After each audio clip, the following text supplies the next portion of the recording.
Hi friends, എല്ലാവർക്കും നമസ്കാരം. ഇന്നത്തെ റെസിപ്പി ഗോതമ്പ് ദോശയുടെ റെസിപ്പിയാണ്. ഗോതമ്പ് ദോശ എന്ന് പറയുമ്പോൾ എല്ലാവർക്കും ഉണ്ടാക്കിയെടുക്കാൻ അറിയുന്നതാണ്. പക്ഷെ നമ്മൾ ഇന്നിവിടെ കാണിക്കുന്നത് സാധാരണ നമ്മൾ ഉണ്ടാക്കുന്ന ഗോതമ്പ് ദോശയിൽ നിന്ന് വ്യത്യാസമായിട്ട് കുറച്ചും കൂടി ടേസ്റ്റി ആയിട്ട് ഉണ്ടാക്കിയെടുക്കാൻ പറ്റുന്ന ഒരു ഗോതമ്പ് ദോശയുടെ റെസിപ്പിയാണ്. അതുപോലെ തന്നെ ഈ ദോശയുടെ കൂടെ കഴിക്കാനായിട്ട് നമുക്ക് പ്രത്യേകിച്ച് ഒരു ചമ്മന്തിയോ അല്ലെങ്കിൽ കറിയൊന്നും ആവശ്യമില്ല. വെറുതെ തന്നെ കഴിക്കാനും നല്ല ടേസ്റ്റാണ്. അപ്പോൾ അതെങ്ങനെയാണ് ഉണ്ടാക്കാൻ നോക്കാം. അപ്പോൾ ആദ്യം നമുക്ക് ഈ ഗോതമ്പ് ദോശ ഉണ്ടാക്കാൻ വേണ്ട ബാറ്റർ റെഡിയാക്കി എടുക്കാം. അപ്പോൾ അതിന് വേണ്ടിയിട്ട് ഒരു ബൗളിലേക്ക് 1.5 കപ്പ് ഗോതമ്പ് പൊടി ഇട്ട് കൊടുക്കാം. പിന്നെ ഇതിലേക്ക് ആവശ്യത്തിനുള്ള ഉപ്പ് ചേർത്ത് കൊടുക്കാം. ഇനി ഇത് നന്നായിട്ടൊന്ന് മിക്സ് ചെയ്തെടുക്കാം. ആ ഉപ്പ് എല്ലാ ഭാഗവും എത്തുന്ന രീതിയിൽ നന്നായിട്ടൊന്ന് ഇളക്കി കൊടുക്കാം. പിന്നെ നമുക്കിനി ഗോതമ്പ് ദോശയ്ക്ക് നല്ലൊരു കളറ് വേണമെന്നുണ്ടെങ്കിൽ ഇതിൻ്റെ കൂട്ടത്തിൽ ഒരു 2 നുള്ളു മഞ്ഞൾപ്പൊടിയും കൂടി ചേർത്ത് കൊടുത്താൽ മതി. ഞാനിപ്പോൾ മഞ്ഞൾപ്പൊടി ചേർത്തിട്ടില്ല.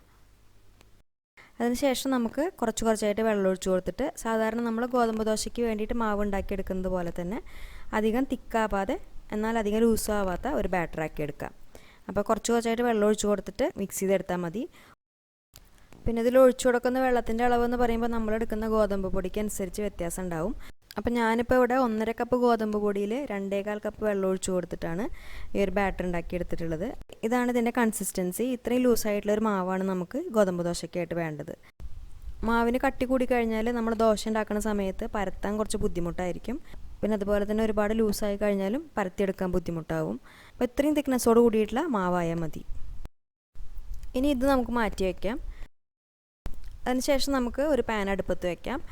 ഇനി ഈ പാൻ നന്നായിട്ട് ചൂടായി വരുന്ന സമയത്ത് നമുക്കിതിലേക്ക് 1 ടേബിൾ സ്പൂൺ വെളിച്ചെണ്ണ ഒഴിച്ചു കൊടുക്കാം.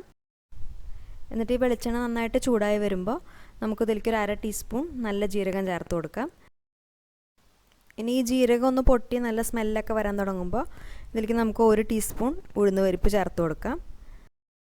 എന്നിട്ട് നന്നായിട്ടൊന്ന് ഇളക്കി കൊടുക്കാം. ഈ ഉഴുന്ന് പരിപ്പ് ചെറുതായിട്ടൊന്ന് മൂത്ത് വരണം. അതുവരെ നന്നായിട്ടൊന്ന് ഇളക്കാം. ഇനി നമുക്കിതിൽ കുറച്ച് കറിവേപ്പില ചെറുതായി അരിഞ്ഞത് ചേർത്ത് കൊടുക്കാം. പിന്നെ ഒരു മീഡിയം സൈസിലുള്ള സവാള അതുപോലെ ചെറുതായി അരിഞ്ഞത് ചേർക്കാം. അതിനുശേഷം എരിവിനായിട്ട് പച്ചമുളക് ചേർത്ത് കൊടുക്കാം. അപ്പോൾ ഞാൻ ഒരു പച്ചമുളക് ഇതുപോലെ നന്നായിട്ട് ചെറുതായി അരിഞ്ഞിട്ടാണ് ചേർത്ത് കൊടുക്കുന്നത്. ഇതിപ്പോൾ അത്യാവശ്യം എരിവുള്ള പച്ചമുളകാണ്, അതുകൊണ്ട് ഒന്നാണ് ചേർത്ത് കൊടുത്തിട്ടുള്ളൂ. ഇനി ഈ സവാള നമുക്ക് നന്നായിട്ടൊന്ന് വഴറ്റിയെടുക്കാം. അപ്പോൾ അത് ഒരുപാട് ബ്രൗൺ കളർ ആവുന്ന വരെ ഒന്നും വഴറ്റണ്ട, ജസ്റ്റ് നന്നായിട്ടൊന്ന് വഴന്ന് കിട്ടിയാൽ മതി. അപ്പോൾ ഒരു മീഡിയം ഫ്ലെയിമിലിട്ടിട്ട് നന്നായിട്ടൊന്ന് വഴറ്റിയെടുക്കാം. ഇപ്പോൾ ഈ സവാള ഏകദേശം ഒന്ന് ആയിട്ടുണ്ട്. ഇത്രയും വഴറ്റിയെടുത്താൽ മതിയാവും. ഇനി നമുക്ക് ഫ്ലെയിം ഓഫ് ചെയ്യാം. അതിനുശേഷം നമുക്ക് ഇതിലേക്ക് ഒരു 1/4 കപ്പോളം നാളികേരം ചിരകിയെടുത്തിട്ടുള്ള ചേർത്ത് കൊടുക്കാം. എന്നിട്ട് ഈ ചൂടിൽ തന്നെ നന്നായിട്ടൊന്ന് മിക്സ് ചെയ്തെടുക്കാം.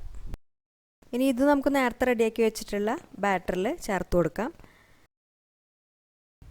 ഈ സവാളയും പച്ചമുളകൊക്കെ നമ്മൾ വഴറ്റാതെ ഇതിൽ ചേർത്ത് കൊടുത്തിട്ട് ദോശ ഉണ്ടാക്കാറുണ്ട്. പക്ഷേ ഈ രീതിയിൽ വഴറ്റിയെടുത്തിട്ട് ചേർത്ത് കൊടുക്കുമ്പോൾ കുറച്ചും കൂടി നല്ലൊരു ടേസ്റ്റാണ് ഗോതമ്പ് ദോശയ്ക്ക്. എന്നിട്ട് നന്നായിട്ടൊന്ന് മിക്സ് ചെയ്യാം. അതിന് മുൻപായിട്ട് നമുക്കിതിലേക്ക് ചെറുതായി അരിഞ്ഞു വെച്ചിട്ടുള്ള കുറച്ച് മല്ലിയിലയും കൂടി ചേർത്ത് കൊടുക്കണം. എന്നിട്ട് ഇത് നന്നായിട്ട് മിക്സ് ചെയ്തെടുക്കാം. ഇനി ഈ സമയത്ത് നമുക്കിതിൽ ഉപ്പ് പോരാ തോന്നുന്നുണ്ടെങ്കിൽ ഉപ്പൊക്കെ ചേർത്ത് കൊടുക്കാം. എന്നിട്ട് നന്നായിട്ടൊന്ന് യോജിപ്പിച്ചെടുക്കാം. ഇപ്പോൾ നമ്മുടെ ദോശമാവ് റെഡി ആയിട്ടുണ്ട്. ഇനി നമുക്കിത് ഉണ്ടാക്കിയെടുക്കാം. അപ്പോൾ അതിന് വേണ്ടിയിട്ട് ഒരു പാൻ അടുപ്പത്ത് വെച്ചിട്ട് നന്നായിട്ടൊന്ന് ചൂടാക്കിയെടുക്കുക. അതിനുശേഷം ഒരു മീഡിയം ഫ്ലെയിമിൽ നമുക്ക് 1-2 കയ്യിൽ മാവ് ഒഴിച്ചു കൊടുക്കാം. ചൂട് ഒരുപാട് കൂട്ടി വയ്ക്കരുത്. ചൂട് കൂടി കഴിഞ്ഞാൽ നമുക്കത് പരത്തിയെടുക്കാൻ ബുദ്ധിമുട്ടാകും. അപ്പോൾ ഒരു മീഡിയം ഫ്ലെയിമിൽ വെച്ചിട്ട് വേണം നമ്മൾ മാവ് ഒഴിച്ചു കൊടുക്കാനായിട്ട്. എന്നിട്ട് നമുക്കത് എത്രത്തോളം കനം കുറച്ച് പരത്താൻ പറ്റുമോ അത്രത്തോളം കനം കുറച്ചിട്ട് നന്നായിട്ടൊന്ന് പരത്തിയെടുക്കാം.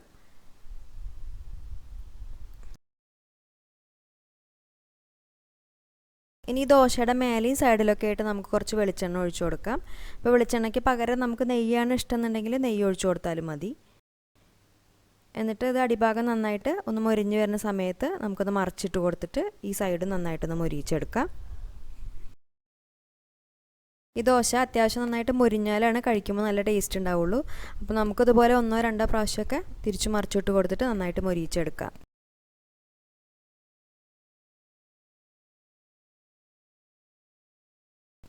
അപ്പോൾ ആദ്യത്തെ ദോശ റെഡി ആയിട്ടുണ്ട്. നമുക്കിനി ഇത് പാനിൽ നിന്ന് മാറ്റാം. ഇനി നമുക്ക് ബാക്കിയുള്ള ദോശയും ഇതുപോലെ തന്നെ ഉണ്ടാക്കിയെടുക്കാം. ഇത് വളരെ എളുപ്പത്തിൽ നമുക്ക് ഉണ്ടാക്കിയെടുക്കാവുന്ന ഒരു ദോശയാണ്. അതുപോലെ തന്നെ കഴിക്കാനും നല്ല ടേസ്റ്റാണ്. ഇപ്പോൾ ഗോതമ്പ് ദോശയൊക്കെ കഴിക്കാൻ ഇഷ്ടപ്പെടാത്തവർക്കും ഈ രീതിയിൽ ഉണ്ടാക്കി നോക്കുകയാണെന്നുണ്ടെങ്കിൽ നന്നായിട്ട് ഇഷ്ടമാവും. പിന്നെ നമുക്കത് കഴിക്കാനായിട്ട് ഇതിൻ്റെ കൂടെ കഴിക്കാനായിട്ട് പ്രത്യേകിച്ച് ഒരു ചമ്മന്തിയോ അല്ലെങ്കിൽ കറിയോ ഒന്നും ആവശ്യമില്ല. ഇതിങ്ങനെ തന്നെ കഴിക്കാനും നല്ല ടേസ്റ്റാണ്. അപ്പോൾ ഇതെല്ലാവരും ഒന്ന് ഉണ്ടാക്കി നോക്കൂ. ഉണ്ടാക്കി നോക്കുന്ന സമയത്ത് അഭിപ്രായം അറിയിക്കൂ. പിന്നെ ഈ വീഡിയോ ഇഷ്ടപ്പെടുകയാണെങ്കിൽ ലൈക്ക് ചെയ്യാനും ഷെയർ ചെയ്യാനും കൂടി മറക്കരുത്. അതുപോലെ ചാനൽ സബ്സ്ക്രൈബ് ചെയ്യാത്തവർ ഒന്ന് സബ്സ്ക്രൈബ് ചെയ്ത് സപ്പോർട്ട് ചെയ്യുക. അപ്പോൾ ഇനി നല്ലൊരു റെസിപ്പിയായിട്ട് വീണ്ടും കാണാം. താങ്ക്